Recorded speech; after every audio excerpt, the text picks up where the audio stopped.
sehebat apapun seseorang, sealim apapun seseorang, selama dia bukan Rasulullah sallallahu alaihi wasallam, maka ucapannya itu bisa diambil dan bisa ditolak, siapapun dia. Dan tidak boleh seseorang menjadikan tokoh-tokoh tertentu menjadi rujukan dalam segala permasalahan kecuali hanya Rasulullah sallallahu alaihi wasallam. Dan ini diantara yang membedakan antara manhaj as-salaf, manhaj ahlus sunnah dengan manhaj ahlul bidah wal ahwa. Di dalam metode ahlul bidah wal ahwa, mereka selalu punya seorang tokoh yang mereka yatawalla, atau mereka berloyalitas dan berbara'ah. Selalu demikian. Sebutkan saja mulai dari kelompok Syiah Rafidhah. Syiah Rafidhah, mereka punya tokoh yang mereka sebut dengan 12 imam. Ya, hakikatnya 12 imam tersebut semua berlepas diri dari Syiah. Disitulah mereka membangun loyalitas. Di situ mereka membangun sifat bara'ah di atas tokoh-tokoh ini. Faham? Kemudian Ikhwal Muslimin. Ikhwal Muslimin ada tokoh yang mereka agungkan. Hasan al-Banna, Said Qutb, dan seterusnya.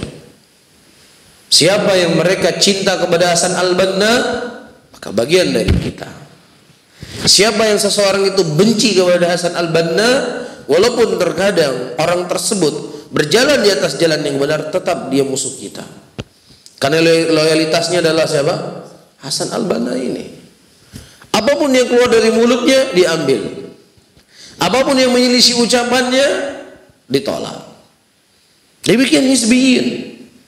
Punya tokoh yang dikhususkan, punya tokoh yang disentralkan. Disitulah mereka membangun loyalitas. Jamaah Tabligh, demikian juga. Hizbut Tahrir, demikian juga.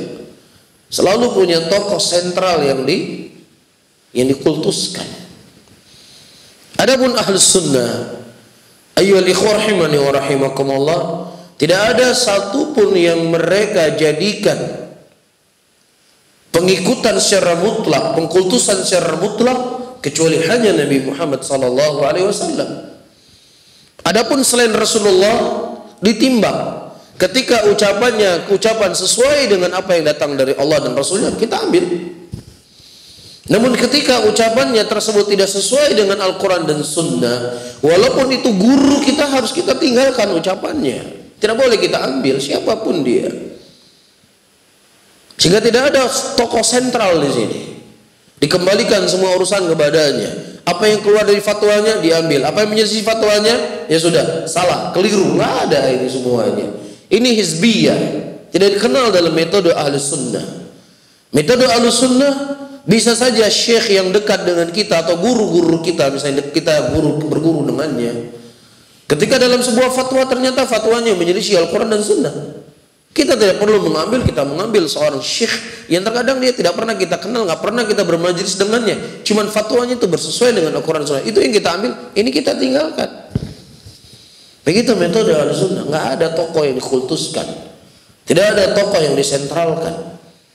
Semuanya itu kembali kepada timbangan Al-Quran dan Sunnah.